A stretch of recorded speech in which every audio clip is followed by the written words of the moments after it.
আসসালামু আলাইকুম। আমরা গতদিন রুই মাছের প্রজনন সম্পর্কে জেনেছিলাম। আমরা আজকে জানবো রুই মাছের জীবন চক্র নিয়ে।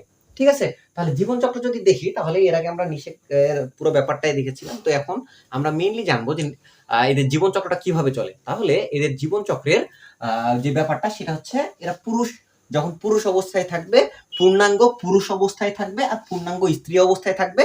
তো পুরুষের যে শুক্রাণু থাকে, হ্যাঁ, শুক্রাণুটা আসলে তোমার কোথায় থাকে বলো তো? শুক্রাশয়ে থাকে। আর ডিম্বাণুটা আসলে তোমার কোথায় থাকে? ডিম্বাশয়ে থাকে স্ত্রীদের। তাহলে দেখো, পুরুষের এই শুক্রাশয় থেকে শুক্রাণু তৈরি হবে, শুক্রাশয় থেকে শুক্রাণু তৈরি হয়, ডিম্বাশয় থেকে ডিম্বাণুটা তৈরি হয়। ঠিক আছে? ডিম্বাণু। তো এই ডিমটা স্পনিং এর ফলে অবমুক্ত হয়। অবমুক্ত মানে হচ্ছে এই জিনিসটা কি করে বলতো? ছেড়ে দেয়, পানিতে ছেড়ে দেয়। ছেড়ে দেওয়ার ফলে এই যে শুক্রাণুটাও যখন মাছটা ছেড়ে দেয়, ছেড়ে দেওয়ার ফলে এই ডিম্বাণু আর শুক্রাণু মিলে নিষেক ঘটায়। ঠিক আছে? এই যে দেখো, শুক্রাণু শুক্রাণু আর হচ্ছে ডিম্বাণু, এই দুইটা মিলে কি ঘটাচ্ছে বলতো? নিষেক ঘটায়। নিষেকটা ঘটানোর পরে এটা কিসে পরিণত হয় বলতো? কি হয় বলতো? জাইগোট। ডিম্বাণু শুক্রাণুর মিলনটাকে বলা হয় নিষেক। আর নিষেক হওয়ার ফলে বা দুইটার মিলনের ফলে কি তৈরি হচ্ছে? একটা জাইগোট তৈরি হচ্ছে। তো দেখো, এই জাইগোটটা আস্তে আস্তে ডেভেলপ হবে। এই জাইগোটটা ডেভেলপড হওয়ার পরে এখানে পরিস্ফুটন হবে। পরিস্ফুটন প্রথম ধাপ। ঠিক আছে? জাইগোটের পরবর্তীতে ধাপটা সেটা হচ্ছে পরিস্ফুটন। পরিস্ফুটন হওয়ার পরে এখান থেকে তোমার কি তৈরি হবে বলতো? রেণুপোনা তৈরি হবে। রেণুপোনা অনেক ছোট ছোট রেণুপোনা, অনেক ছোট ছোট। প্রথমের দিকে যে পোনাগুলো আমাদের দৃষ্টিগোচর হয় আর কি, সেগুলো একটু চলমান, এগুলো চলতে পারে। ঠিক আছে? মানে একটু নড়াচড়া করতে পারে। এটা হচ্ছে রেণুপোনা। এই রেণুপোনাটা থেকে সেটা হবে আঙ্গুলিপোনা। এখন কথা হইলো, এটাকে বলা হয় ইংলিশে ফ্রাই আর এটাকে বলা হয় ফিঙ্গার লেন্স বা ফিঙ্গার লাইন্স। তো এখন এই আঙ্গুলিপোনা কখন? যখন এর একটা আঙ্গুলের সমান হয়। একটা যখন পুরো একটা আঙ্গুলের সমান সমান বড় হয়, তখন এগুলোকে বলা হচ্ছে আঙ্গুলিপোনা। তো এরপরে দেখো, এরপরে এরা তো অ্যাডাল্ট হবে। এরা যখন অ্যাডাল্টটা হবে, তখন এই যে দেখো, যদি সেটার স্ত্রী হয় তাহলে পূর্ণাঙ্গ স্ত্রীতে পরিণত হবে, এবং যদি সেটা হচ্ছে তোমার পুরুষ হইলে এটা হচ্ছে পূর্ণাঙ্গ পুরুষে পরিণত হবে। ঠিক আছে? তো এখানে যখন এই জায়গাটা ফর্ম করছে, তখন এখানে অনেকগুলা কাজ হবে। যখন এখানে অনেকগুলা মাইটোসিস বিভাজন চলবে এটার উপর, তখন সেটাকে বলা হবে মরুলা, গ্যাস্টুলা, ব্লাস্টুলা। এই ধরনের আস্তে আস্তে যে বিভিন্ন স্টেপ গুলো আছে, এই স্টেপ গুলার সাথে সাথে একটা একটা করে যেতে থাকবে।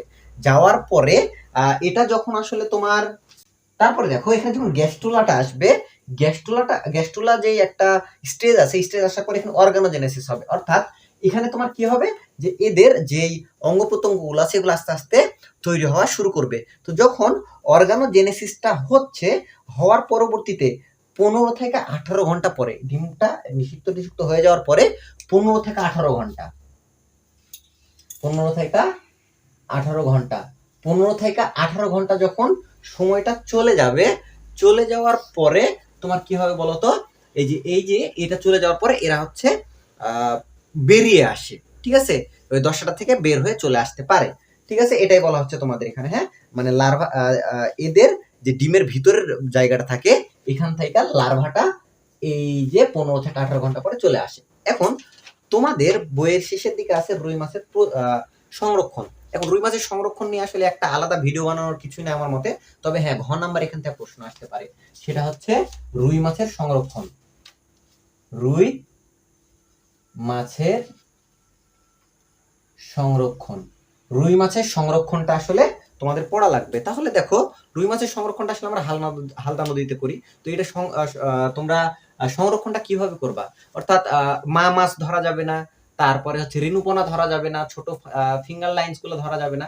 এই ধরনের আসলে অনেকগুলো তোমাদের বইয়ে অনেক ইনস্ট্রাকশন দেওয়া আছে। এই জিনিসটা আসলে অনেক সহজ। তোমরা পুরোটা 2 বার থেকে 3 বার রিডিং দিবা।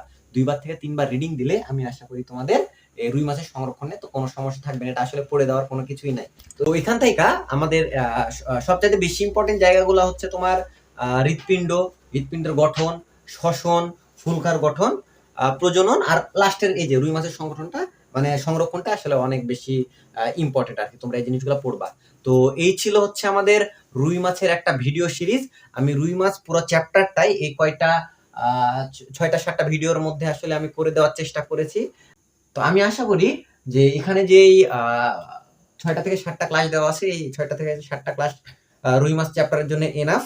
এগুলোর মধ্যে থেকে প্রশ্ন আসবে, এগুলোর বাইরে থেকে প্রশ্ন আসার কথা না, সেটা হচ্ছে এমসিকিউ বলো বা সিকিউ। ঠিক আছে, যতটুকু পড়াইছি এর বাইরে থেকে আসলে কোনো কিছু আসবে না। হ্যাঁ, পুরো একটা রুই মাছের প্লে লিস্ট আমি রেডি করে ফেলেছি। এর পরবর্তীতে আমি আরো একটা চ্যাপ্টারের প্লে লিস্ট রেডি করে ফেলবো। তো তোমরা এই পুরো চ্যাপ্টারটা শেষ করবা। শেষ করার পরে যদি কোনো সমস্যা থাকে আমাকে কমেন্টে জানাবা, বা আমাকে আমার ফেসবুক আইডিতে জানাইতে পারো। আমার ডিসক্রিপশন বক্সে এই ভিডিওগুলোর ডিসক্রিপশন বক্সে আমার পুরো ডিটেলসটা দেওয়া আছে, তোমরা ওখানে আমার সাথে যোগাযোগ করতে পারো। তো সবাই ভালো থাকো, সুস্থ থাকো, আল্লাহ হাফেজ।